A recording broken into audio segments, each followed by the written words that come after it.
I did a video called I Do Not Consent, which is, well, what this video is called as well. It was just my thoughts about the Wellingborough by-election, and we know what the results were. It returned a Labour MP, unfortunately. And the direction of travel we're going to get in this country is a Labour government for, well, however long it happens to be. I have a problem with our current system of government, as I've explained many times. Subscribe to the channel if you feel like that as well. And I believe it needs to change. You have so many people disenfranchised in this country with what's going on. They just say, you know, why bother? Why bother anymore? And if you analyse the actual figures for Wellingborough alone, over 60% of the population of Wellingborough didn't bother to show up and do anything with the vote because they thought, what's the point? That's a hell of a lot of people that could have made a difference between who got in and who didn't. There's a very important concept. I do not consent. If you go in and there is nobody there that, you know, you feel will do any good whatsoever, I do not consent. It has to be counted. There are laws on the government websites which detail all of this, and you can go and look at that yourself. Very, very many comments on this subject, and I want to run through some of those just to get across your points of view. So here we go. This is the video, and I'll make it full screen for you so you can see it. Okay, Jeff's Classic Cars. Sounds a bit like Jeff buys cars. We need to be able to vote for someone who isn't a W.E.F member. Totally agree. Totally agree. It's got to be someone with the best interests of our lands in their heart, and we haven't had that for a long time. Parzival 1235. I hope I've said your screen name right. We've always been conservative, but we'll be voting Reform UK in the future. Why on earth would anybody vote for Labour? I love it, Labour. I mean, yes, the problem is enough people in enough numbers aren't coming out to place a vote to make a difference, are they? This is the alarming thing. Rigor mortis, Tory and Labour are two cheeks of the same arse. Vote Reform. I've seen that a few times. I've seen a good picture as well. Naomi Moxon, it should be made illegal for a British MP to be a member of... Yeah, totally agree with you there. But as I say, money talks. What's his face? We have 4 options this year. We could vote for the WEF, the WEF, or the WEF, or we could just revolt. That's another option. Ersko, I'm voting Reform, and I want other baby boomers to do the same. If they're also fed up with main parties, don't be afraid of change. Remember, fellow boomers, we made change in the 60s and the 70s, the original non-conformist hippies.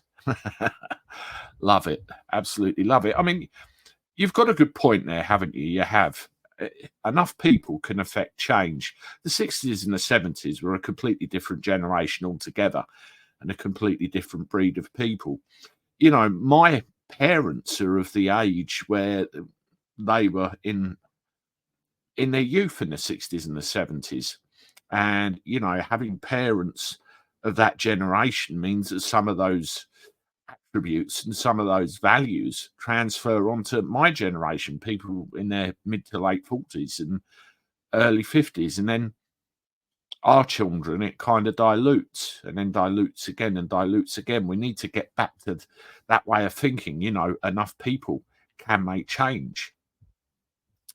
Well, let's have another look, shall we?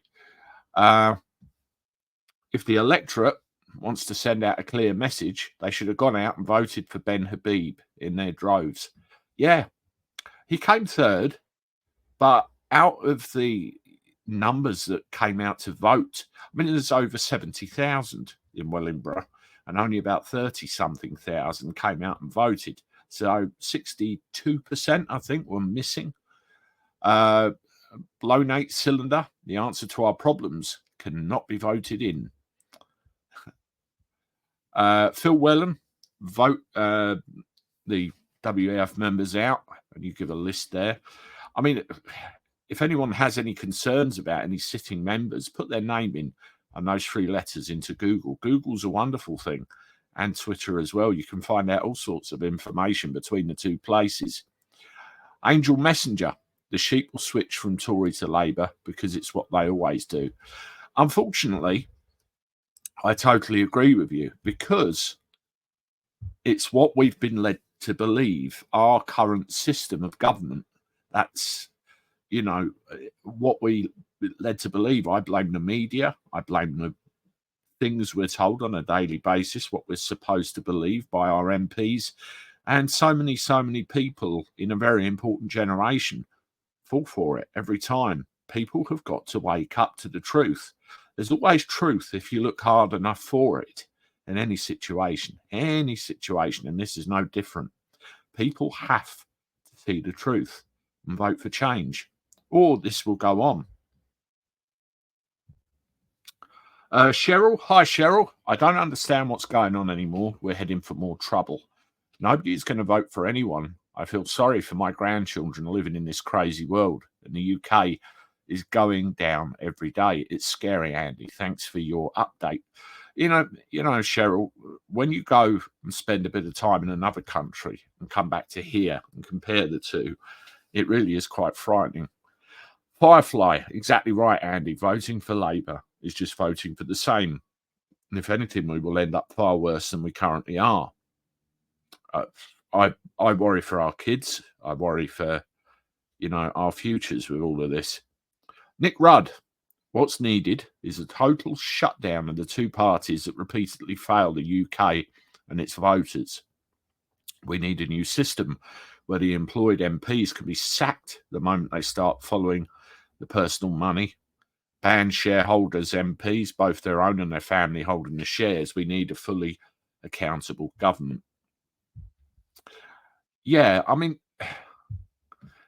MPs, Parliament, Commons, Lords, they're all beginning to sound like dirty words, aren't they? Dirty words. Now, you need people drawn from communities, people who run businesses, people who are popular and know something about their local communities.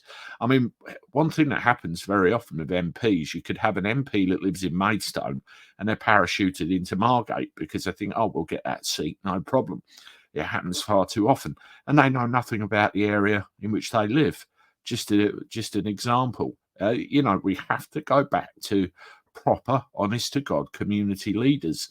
I have my concerns all over. We'll have to see what happens in the general election. Let's have another couple of comments. So, Nick Rudd. That was a good comment. I nearly read you again, didn't I? Eden English, totally agree with you. What I cannot understand is why the people in government are more concerned with the suggestions, instructions from external, self-appointed organisations, rather than being concerned about Britain and its people. It seems as though they want to be world governors and have gone away from what they're supposed to be doing, i.e. protecting, defending and improving Britain. Most of them have defected. Absolutely.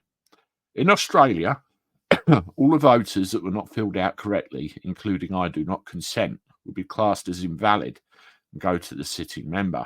I found this out when I did a protest vote. That's interesting, Rose. Interesting. Thank you for that. Paul Robson, Labour in my constituency, Wellingborough, only got 107 more votes than in 2019. Loads of people stayed at home. Labour voters, of course, came out to vote because they voted for Bones' recall. That's Paul Robson, somebody from Wellingborough. There you go. So lots and lots of comments there. There was about 700 and something on that video, all with a similar theme. You all feel the same kind of stuff. Remember, the disenfranchised people out there do not sit at home, do not vote. If you don't, I do not consent. It's the only way we can make change. Change is important. Let me know what you think in the comments. If you want to see another one of my videos on this sort of thing, do that one there. I look forward to talking to you again soon.